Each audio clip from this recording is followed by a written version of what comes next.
Okay, how's everybody doing today? October 29th, 11:30 a.m. here in San Diego, California. And what I have on screen is the Bitcoin price, now 72,905, actually up $3,000 just today, 4.3%, which is pretty enormous. So I want to title this video, The Shrinking Dollar, or actually the dollar that is like an ice cube on a hot summer day laying in the street. It's melting away. And we're using that dollar as our little comfort blanket. Everybody grabs a hold and hangs onto the dollar. It's our dollar bills. We measure everything in dollar bills, our home prices, the food prices, the gasoline prices, everything's measured in dollar bills. But the dollar bill is losing its value. It's eroding quickly. It's going away. It's actually just melting away. And it's doing it before our very eyes. And with that, our entire economic system and the way we think and the way we perceive things is going away too. I was looking at the average Social Security check right now is around $1,700-$1,800. That's average. That's a lot are below, some are above, but $1,700-$1,800 in this inflationary time. $1,700-$1,800 is not very much money. That's why people are leaving the country, moving to places like Mexico and Vietnam and Thailand, because they're looking for a way to retire with something like, because the shrinking dollar doesn't go anywhere anymore. So this is a real problem. It's a problem for our entire economy.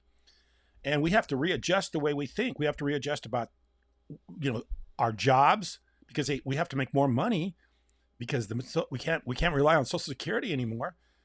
We can't rely on savings anymore, because if you do happen to put a little bit of money away, maybe you put a little bit of money, $500,000-$600,000. Well, at the rate of inflation we're going right now, that $500,000 and $600,000 is just eroding if you just keep it in something like a savings account that collects interest, or even some stock accounts that aren't keeping up with inflation.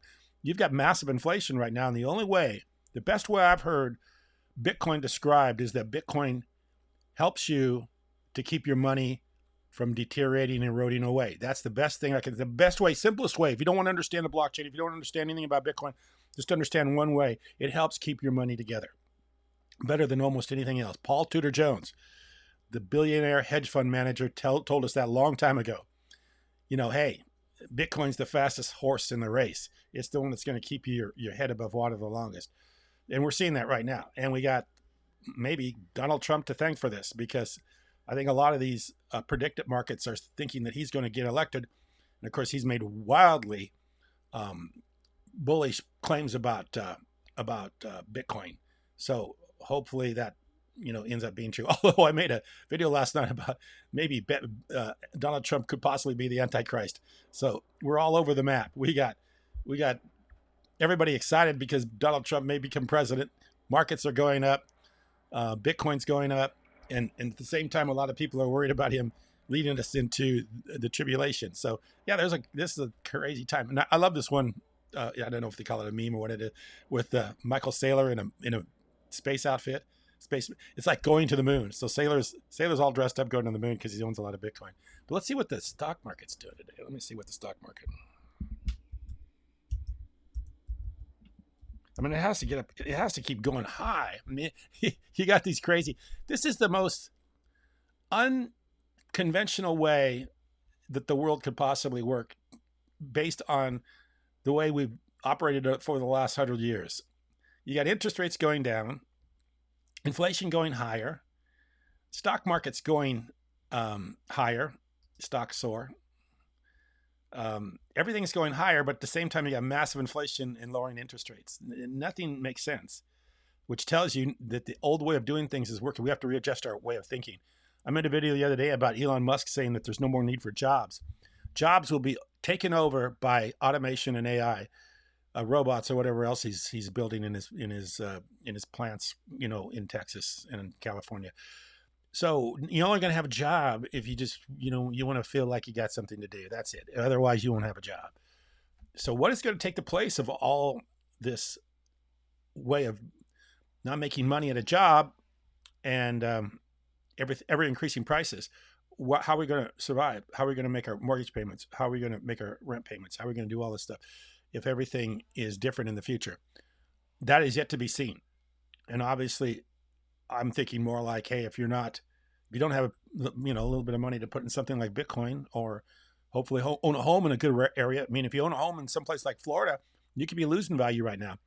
Own a home in Southern California, it's going up in value. But there's places around the country that owning a home isn't the greatest investment either. So how's this going to happen? How are we going to readjust to this new economy? Because we're going to have to readjust. My thinking is that there probably will be some sort of stimulus and somebody universal basic income that's going to come to most people. And when you start relying on the government to give you money to live on, you better be willing to accept a pretty meager standard of living, because that's what it's going to be.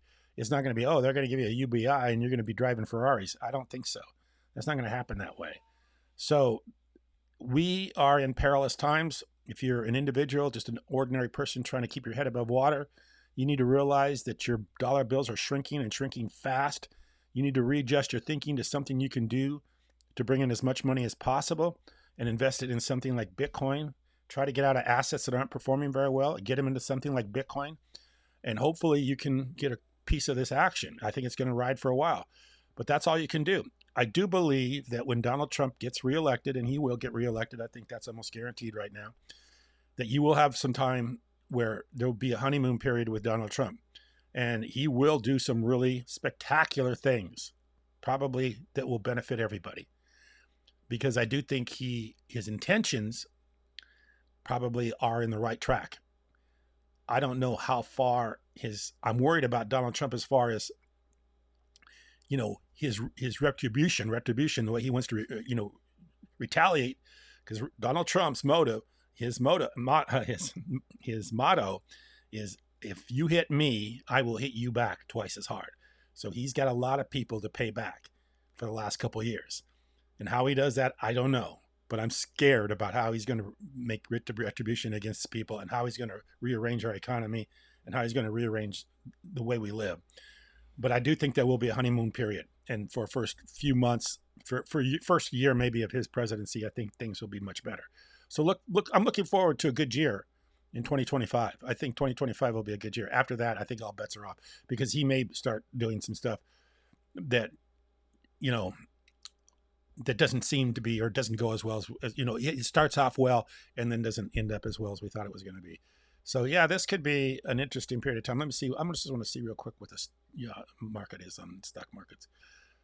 The NASDAQ falls. Okay, what are we at here? I used to follow this every day.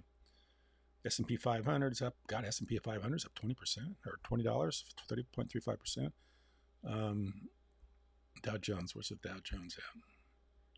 None of these sites give you very good places to really follow the market.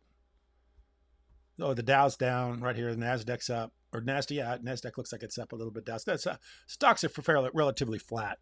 The only thing that's really screaming right now is Bitcoin. And also, I think the whole crypto market is going crazy. I think Ethereum's up big time too. Let me see what Ethereum's doing. Yeah, Ethereum's up big time too. So Ethereum, Bitcoin, yeah, those are your ways to stay ahead of this game until we actually see what's going to happen in the future, which, should be pretty quickly, because we're going to find out real quick when Donald Trump gets elected, how kind of the way this thing starts to pan out. But in the meantime, everything's readjusting. And what I'm noticing now, especially when you deal with businesses are not extending themselves or giving you as much value as they used to. Like I said, I had my car worked on recently. When I had my car worked on in 2020, they were giving me updates. They were calling me. They were trying to go to the dealership, or they're actually trying to go to the manufacturer. My car had some transmission problem. Actually had a split gas tank on it, which was a big liability for the manufacturer. So they went to the manufacturer, which was Mercedes-Benz, and got them to replace my gas tank. They went over and above to try to help me out to get some work done that I didn't have to pay for. Took my car in recently, and I get no callback. I get no customer service.